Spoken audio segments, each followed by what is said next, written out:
Hey diddle diddle. The cat and the fiddle. Get your head out of your ass. And subscribe to our podcast. I hadn't heard. Okay, you're talking about the old Cop City thing, which is still a thing, right? That didn't get nothing really interfered with that. No, not that I'm aware of. I don't know. I don't live in Atlanta anymore, but I know the area where they were planning on building it. I used to go there. Anyway, I'm back from being kidnapped by Masad. Oh yeah, that's right. In case anyone was worried about me. I have a brief statement to read that they made me read for my freedom, right? Israel is the good guy and everything. No, I'm just kidding. But yeah. So yeah, I don't know. I mean, I guess Cop City was just a place for them to train on invading people's homes. But and I don't know if my comments on that Security C thing are correct, because I did see that they were pulling some of those things out, but I couldn't find a source to corroborate, so I just left it the way it is. But yeah, it seems like fascism to me, right? If you can just arrest people for being in a group of two or more, that's pretty scary to me. And it did say that the sole arbiter of whether you're about to commit a crime is up to the police officer that sees you. So a police officer essentially can just go up to any group of two people and say, you know what, you look like you're about to commit a crime. You're under arrest. That's pretty terrible. Yeah, and this is... These are Democrats doing it, by the way. Yeah. So I guess Democrats are on board with fascism now, too. This is all... I think you're going to see a great number of things happening in a extraordinary number of states as we lead up to November, because I think they know that regardless of how this thing goes in November, that there is going to be significant backlash for it. There's no outcome that appeases anybody in this. Well, yeah, I mean, not to delve too into conspiracy theory territory, but it really does seem like they're aware of the hurting they're putting on the middle class that actually doesn't really exist anymore. And they're probably fearful of some pushback, which they should be. But maybe if they just didn't do the policies that put us in all this position, they wouldn't have to worry about it, right? Mm-hmm. Stop kowtowing to the corporate interests, and maybe you won't have to fear the populace. They don't fear us enough. But fascism is how you protect capitalism when it gets too far. So I guess the Democrats and Republicans are in unison on that now. Well, I mean, the Democratic Party runs on a platform of pure capitalism, and so they're never going to waver from that. And if their capitalism is threatened in any way, they're going to pull out all the stops in terms of what's going to put things back the way they want them to be. Right, and that's where we're at now. So It's only going to get worse until we decide to stand up to it, which unfortunately probably means we have to physically do it, since voting doesn't help. Speaking of the politicians fearing the populace, did you see the footage of Nancy Pelosi getting harangued by, oh my God, I loved that crazy fucking bitch? Yeah, I did see that. She didn't seem too happy with having the voices of her constituents heard, right? Mm-hmm. Yeah, when your politicians don't want to hear from the constituents and they only want to hear from CEOs of social media companies and other, rich ass hats, you've lost. And I really don't know how we fix this going forward. But well, on the same day that I saw that footage, there was also the clip of John Fetterman standing outside of his office door while somebody wanted to talk with him, and he's standing there waving a fucking Israeli flag. Yeah, I mean, I saw a TikTok of him, trying to explain his support for Israel, and I made a comment on it saying that voting for him in the primary has become a regret for me, and it's got several hundred likes so far. So, well, it was the same situation that it is today, where although Fetterman wasn't being vocally as abhorrent as he is today, it was the proposition of, if you don't vote for this guy, you're going to get this other thing, which is objectively horrible. And that's the same thing that they're pulling today. If you don't vote for Biden, you're going to get this objectively horrible thing. They're both objectively horrible. Yes, we are gonna get an objectively horrible thing either way. That's where I'm at too. Yeah, there's no. I was trying to explain that to my silent generation parents. I was like, no, it really doesn't matter who we vote for. It's just going to be terrible either way. You got to vote in the primaries, I guess, but there's nobody running in the primary to vote for. Yeah, Case in point, Nikki Haley in Colorado, she was on the primary ballot all by herself. Or no, Nevada. She was on the primary ballot all by herself, and she still managed to lose because that's how much the Republican Party is owned by Trump. They'd rather vote for none of the above rather than anyone other than Trump. All those none of the above votes could be seen as a vote for Trump if you want. But well, wait. Go back to that. Was that the Nevada primary you're talking about? Yeah, it was last Tuesday. Yeah, because I saw just before we went live, there was a post that was explaining what that was. It was because Nevada decided not to do. What was it? They decided not to do a primary. Yeah, well, they officially have caucuses like Iowa does later, but they did a primary too. I don't know what that's about. So Trump ran on a caucus and Nikki ran on a primary. Yeah, and the caucus, I think, is the official one. I don't know why they did a primary. They just did. But anyway, she was on the ballot. Trump wasn't, and she still lost. Yeah. Ugh. That just demonstrates the hold that Trump has on the Republican Party. That's all. Oh, yeah. And then the fact that I think Biden called him out directly for this is that he's calling members of Congress to tell them what to do. Like that just blows my mind that this fucking this failed reality show gelatinous piece of shit is calling members of Congress and instructing them to vote certain ways on certain things. It's just fucking right. Well, he's done that since 2016. I mean, this isn't new. He's been doing that the entire time Biden's been president. And doing it when you are president is normal, so you don't have to worry about that. That's what I'm saying. He's a loser, and he's a criminal, and the Republican Party is taking marching orders from him. It's this fucking world we're living in. This is just fucking wonderful. It's insane. It really is. Oh my God. But what are you gonna do? Oh, yeah. So another thing Trump said, he thinks if he's president again, he will tell Russia to go ahead and invade all the NATO members that don't pay enough into NATO. Yeah. I saw that. What the fuck? That's just downright insane. Have you seen any MAGAs try to explain that? I haven't, but that'd be interesting to see how they explain that. Well, yeah, but the official position of MAGA, and because I've seen them respond to the polls, is who would you be happier today with as a leader of our country, Biden or Putin? And they 99% vote Putin. I mean, and this whole thing with and now we can kind of branch off into the Tucker Carlson Assad, which was amazing. The fact that these same people, we'll say MAGA at this point, decry American propaganda, anything they don't agree with, but they embrace Russian propaganda. And I don't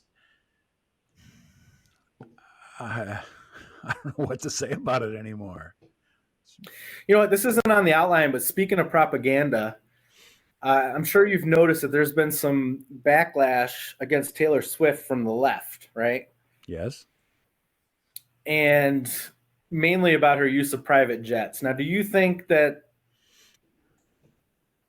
maybe a foreign country or at least just far-right asshats are involved in that, spreading stuff like that? Because I don't really get it. I mean, they're mad that she uses a private jet, but what is she supposed to do? Fly coach? Well, wait a minute. Could you imagine? Well, hold on. I know what you're reaching for here, but I think that is the least of what people who have legitimate complaints about somebody like Taylor Swift to be, is they're calling her an ecological terrorist. Fine, we'll leave that as it is. But there is also the fact that one of her bodyguards is an Israeli soldier. She has said nothing on the topic of Gaza. She is a person. She normally says nothing about anything because she doesn't want to alienate anybody. Right, but there's a famous clip of her team trying to talk her out of saying anything about politics. I forget what it was, but some political topic had come up and she wanted to say something about it, and they were trying to convince her not to. It was about abortion. They didn't want her to say anything about it.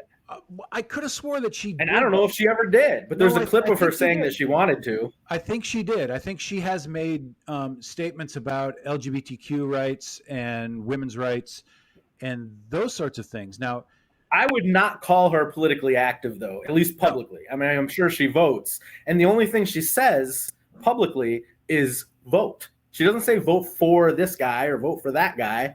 She just says vote.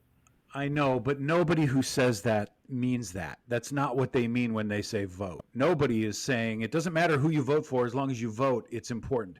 Nobody means that. I know, but she's not overtly like trying to. I don't know. She's not overtly left. I would say. I mean, she is, but she's not. She's not loudmouth about it. I don't think she's left at all. Shoving it down your throats or anything. I think if you were to, and I'm speculating, obviously, because I haven't had a conversation with her this week. What the fuck? That if you were to pin her down on who she's going to vote for in the presidential, it's going to be Biden. Of course. But there has all this propaganda around her has been that she has mobilized voters on the left. Right. Well, that's what the right was mad about, because she said vote, register to vote, and she would put links and stuff, register to vote. And that's what the right got mad about. But then shortly after that, there started to be lots of attacks from the left. And and it's not for anything new or anything that she did. It's for what she does. It's for flying around in a private jet. And what was the other thing they're mad? Oh, well, she's a billionaire now. They don't like that either. I don't like that either. There shouldn't be billionaires. Even Taylor Swift shouldn't be a billionaire. Well, right, and that's been the crux of my criticism, is that we are again locked in this love affair and worshiping billionaires. She is one of them, and there are no ethical billionaires. There aren't. It's impossible Correct. to be an ethical billionaire. There's no ethical half billionaires either. I don't know why we put that bar up so high. It doesn't need to be that high. No, I know, and it could be an incremental thing, but when you talk about what a billion is, and I saw somebody break this down the other day, 1 billion seconds is 32 years. The idea. There shouldn't be billionaires, but I don't think there should be 500 millionaires either. I'm fine with that. I saw someone on TikTok say they should make a 99% tax rate for any income over. His number was too high for me. It was like 20 million or something. No, make it 10 million. Make it 5 million. Yeah. If you had $5 million, would you be wanting for anything? No. I wouldn't. Yep. But then, we can go off into the weeds about that, and we could do that. We could implement a 99% tax on any money over a certain amount, but then you have to. Well, hold on. No, we can't. That'll never happen. Well, I'm just saying, theoretically, yeah. The bigger obstacle then is, where does that tax money go? Because if that tax money is going to go to support, it goes to social programs. It goes to infrastructure. That's the important part. Yeah. And you have to. It goes to UBI. Let's start with UBI. We need that. Yep. We need universal basic income, because right now the job market's hot. Most people who want one have a job. They're not good paying jobs, most of them, or some of them, but but the time is coming in the very near future where that changes, because as soon as a corporation figures out how to do a job without you, they do it without you. Mm-hmm. and you're going to see McDonald's with robots cooking the food in very soon, like a few years. Well, I mean, they already have the prototypes doing it in like certain restaurants, but there's going to be no employees at a McDonald's except maybe a manager. There's going to be, I mean, look at all the cashiers' jobs that are lost to self-checkouts. I don't know. I mean, the time is going to come where there's not enough jobs for everybody. I've always been on board with the idea of UBI. Okay, that's why in the very early part of his campaign, Andrew Yang was appealing to me because he was the only one talking about UBI.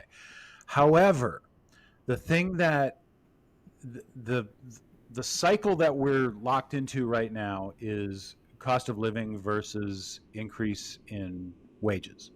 And so that imbalance is so disparate right now that a UBI isn't going to close that gap. So here's what I propose. Correct. I mean, we need to change everything. Well, hold on, because here's what I propose. Let's say that in theory we get let's back off of 99%. Let's say we get an 85% tax on anything over $5 million. And not just $5 million in income, but $5 million in worth. The whole currently the whole inability to avoid taxing unrealized wealth is a fucking sham. It's these, Elon Musk can borrow against his pile of money that he, gets taxed on or doesn't get taxed on because it's not income, it's just there, and so on and so forth. So we get an 85% tax on anything over 5 million.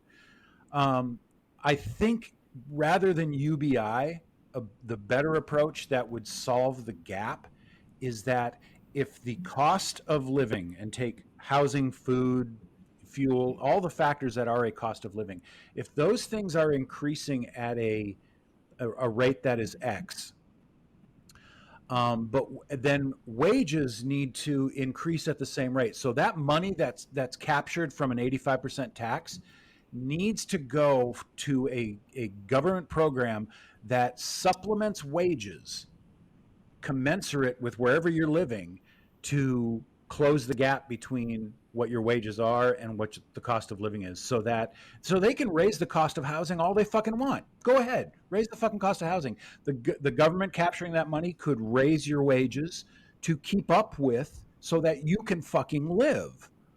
And so makes sense. And I'm sure that the government already has rates for how much it costs to live everywhere, because that's how they decide how they pay you TDY when you're in the, on a federal temporary duty. Yep. So they already have the data.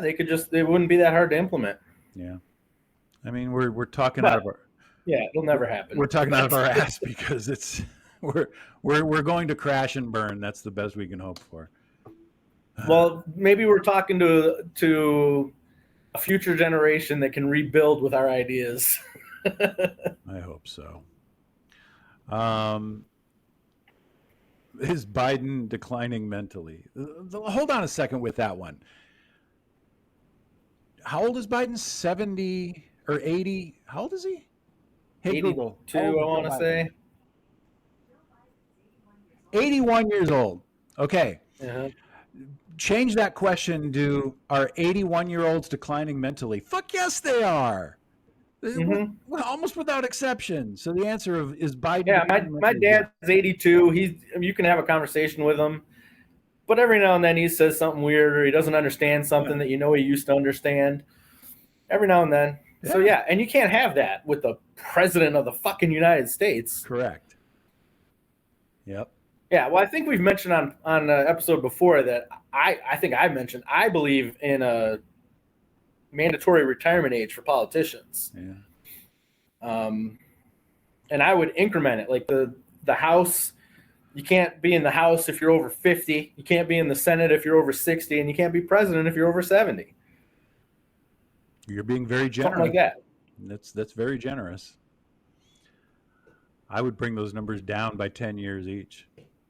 I want to see. Okay, I'm fine with that. While we're at it, let's lower the entry level. Let's let 25-year-olds run for president. Yes, absolutely. I'm fine with that. Yep. If a 25-year-old can found Google, and Facebook, I mean, those were all founded by 20-somethings. Yeah. Why can't they be president? I mean, I don't want those guys specifically being president, but No. but I don't want President Zuckerberg. Fuck that guy. Yes, please. Yeah. That requires a constitutional amendment, unfortunately, which will also never happen. Almost everything. Let's retitle this podcast "Things That'll Never Happen But Should." Almost everything that's broken, inexorably broken about this country right now on every level would require a constitutional amendment to repair. And there's no the split ideologically in this country is such that we'll probably never see a substantial constitutional amendment, much less a constitutional convention to trash the whole thing and rewrite it.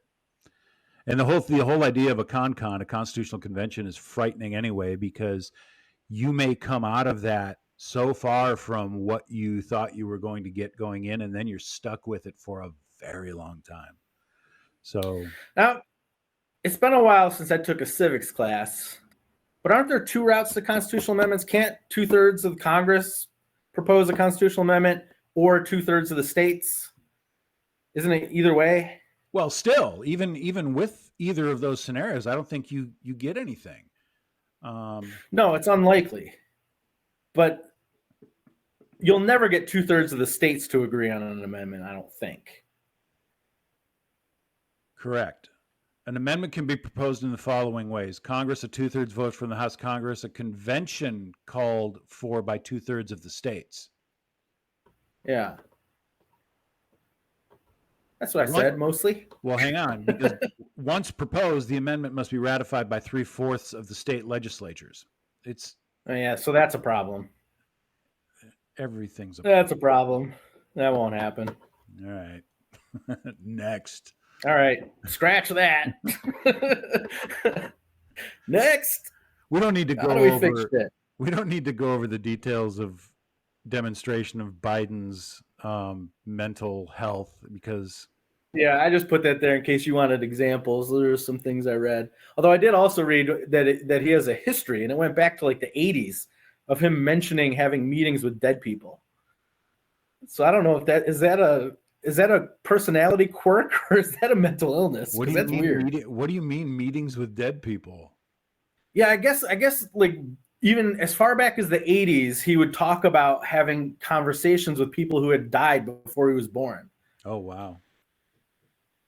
Like in his speeches, like prepared written speeches. That's a little strange, but can you call that a personality quirk? I don't know. That's weird to me. Well, that's got to be him going off script on those speeches, though, because who in the fuck is writing speeches that have those kinds of errors? Because he's got to be like winging it. Maybe. I don't know. But yeah, I don't know. I don't want him. I don't know. I did see another TikTok by someone I follow. I don't remember the name. I follow a lot of people. But he was theorizing based on stuff that he has seen, which I didn't really find to be convincing, but he was theorizing that Biden wasn't going to be on the ballot in November, that he was going to be the nominee at the convention and then drop out. And Kamala Harris would be the nominee, and she would pick Gavin Newsom to be her vice president. That was his theory. And he was basing it on, I guess, according to him, they've been putting Kamala Harris more forward lately for that. But I'd say, first of all, no, they haven't. I mean, a little bit, maybe. Mm-hmm. But that could easily be explained that you have to vote for her in November, too. So they're trying to remind you that she exists and is, worth voting for, I guess. Yeah, I don't know. I mean, I've been saying for a while that both of these nominations aren't as clear-cut as people think they are today. I think that when we get to the Republican nomination, and by the way, which one happens first? The conventions? I don't know. I think it's the Republicans. Or no. I think it's the incumbent party. Anyway, when you get to these conventions, that's when we're going to know what happens, because I think those conventions can go completely haywire. I've said that in the last couple of weeks, and then this week we've had the delay on some of these trials, which kind of pisses me off a little bit. And Eileen Cannon is fucking around with things, and so I don't know. But I think those hearings that are coming out are at least going to have some influence, significant influence on who the Republican candidate is, because I don't think it's Trump at this. I think people believe it's Trump just because the rest of the fucking field is so weak. But as far as whether or not Biden drops out, all right. Well, the Democrat convention is a full month after the Republican convention. The Republican convention is in the middle of July, and the Democrat convention is in the middle of August. Okay. And I wonder if that's dictated. I had to Google that. It's always the incumbent party that has the last. Yeah, it does. The thing that showed up said that the incumbent party traditionally goes last. That's what I was wondering. Okay. Yeah. I don't know. God. So, yeah, I don't know. I mean, I don't know who's going to be on the ballot. Well, yeah, I don't know. And I don't care. I haven't even decided if I'm going to vote, but I haven't decided if I'm going to be able to vote for anybody for president. I'm glad to see that Marianne Williamson dropped out because she's fucking out of her mind. Go away. She is out of her mind, and I hate seeing leftists on TikTok support her. Oh my God, she's fucking crazy. But then I saw yesterday that the Federal Elections Commission asked the DOJ to open a case against Kennedy. Oh yeah? Yeah, something about mishandling of election funds or something. So he's going to be gone in short order. He was nothing but he's just a distraction, but you know. Well, what do you think the odds of violence following the election are? Significantly high. I think it's. I think so too. I don't know if I'll go as high as 100%, but I'd say it's 80.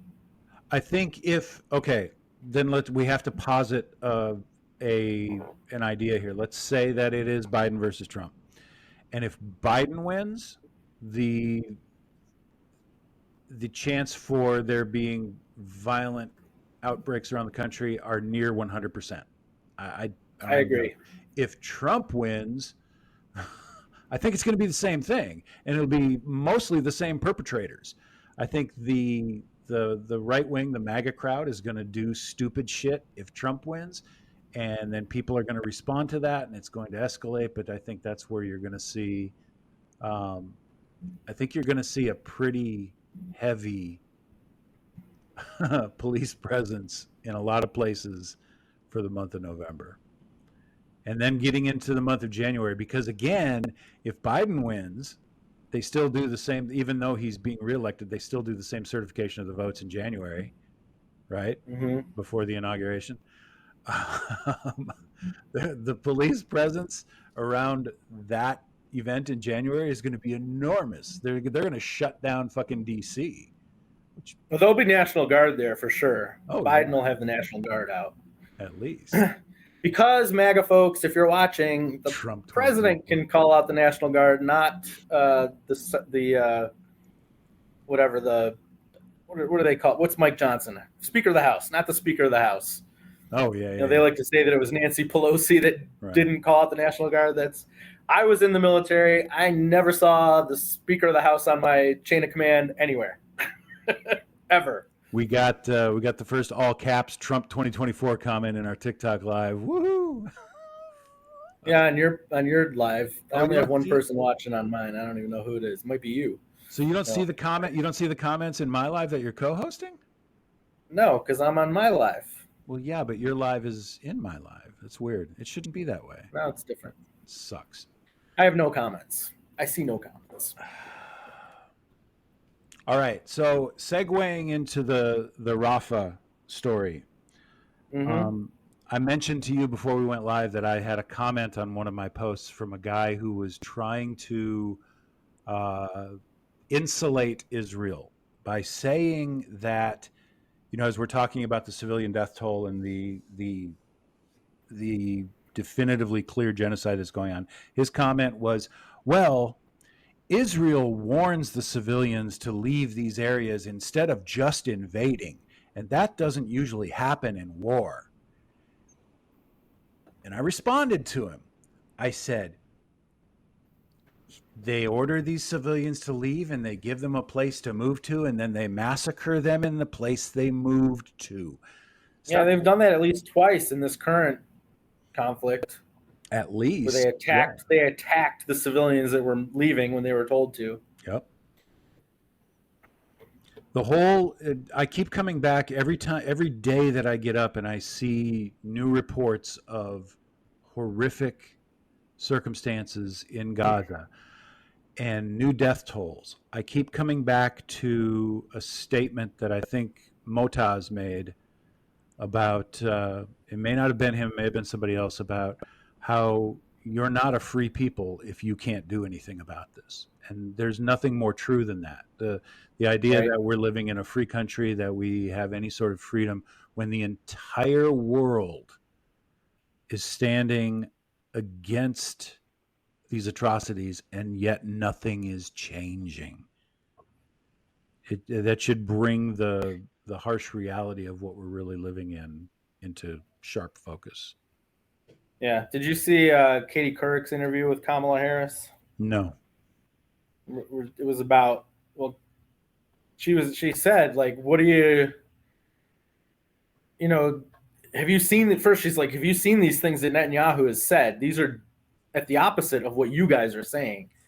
And Kamala never answered the question, danced around it, and just said, well, we've asked them to come, to restrain killing civilians or something.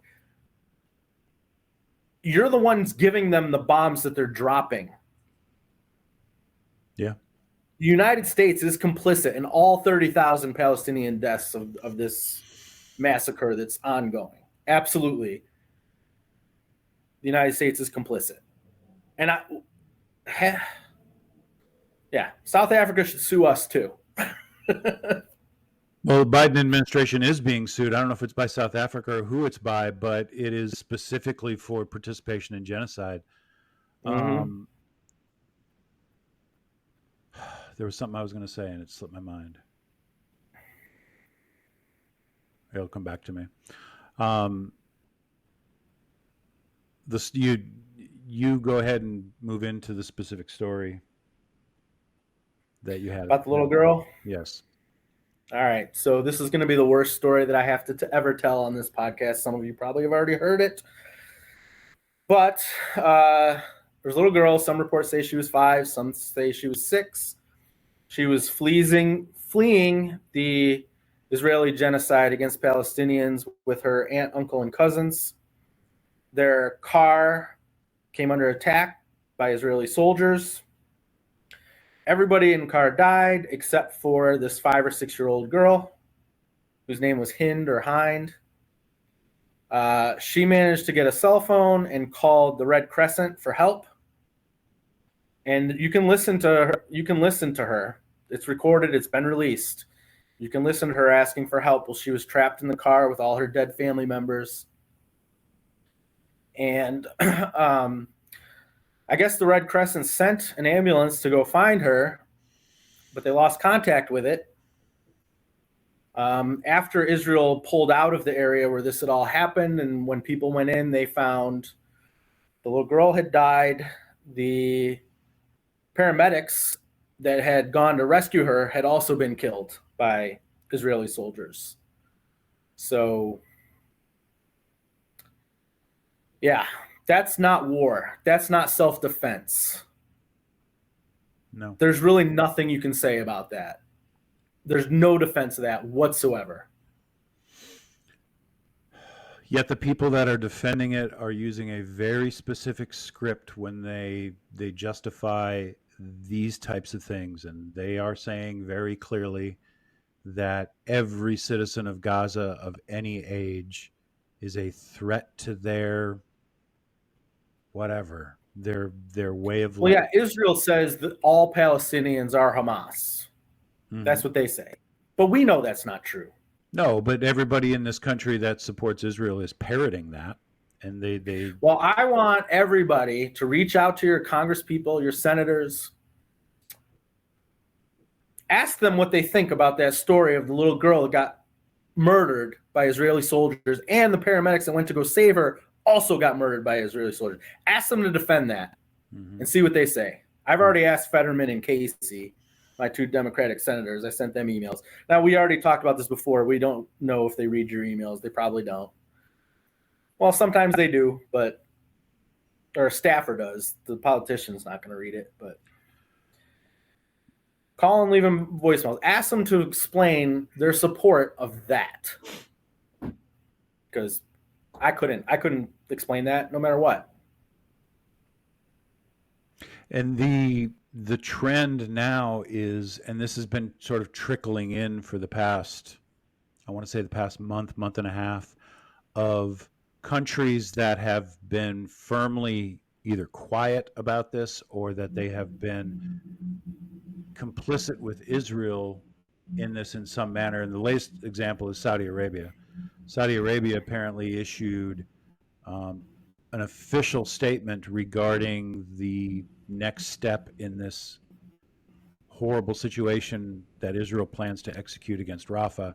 And they've said very clearly that this violates all international laws and standards, and that it is time for the United Nations Security Council to take action to prevent this from happening. And the thing that frustrates me about these statements is that all of the statements that you could dig up from individuals in government or official statements of government saying, this is what we see happening, this is wrong, this is terrible, are the same things that the rest of us, based on what we've been watching in real time, have been saying since the middle of October. So the access to information, the access to what is actually going on has been available to us. It means it's just as available to them, and that we were making these statements, quantifying this and defining it months and months ago, and the governments are just now stepping in line with what our statements have been for months. That takes the fucking wind right out of my fucking sails. Months. Yeah, well, I mean, yes, it's as if they hadn't already proven it before. Governments really have, globally, governments have proven they don't give a fuck about what their constituents think, believe, say, want. They don't care. Yeah. Except Ireland. Irish politicians have been standing up to Israel the entire time. Oh, for decades. They've always been, friends to the Palestinian people because they share a common legacy. And then take into account the fact that we are basically now escalated into a full scale. The actions that we're taking against Yemen for interfering with commercial traffic, and we are going full on, just bombing the shit out of positions in Yemen because they're interfering with commercial traffic. That's commercial traffic bound for Israel, and that. Mm-hmm. All right, I don't have anything on the outline, James, but we've got to lighten it up. So what are we going to do? Can we just bring the dogs in? Got mine right here. Where's my doggy? Come here, bud. Where's mine? There's a dog back there. Come here. Come here. Up. Yeah, buddy. Good boy.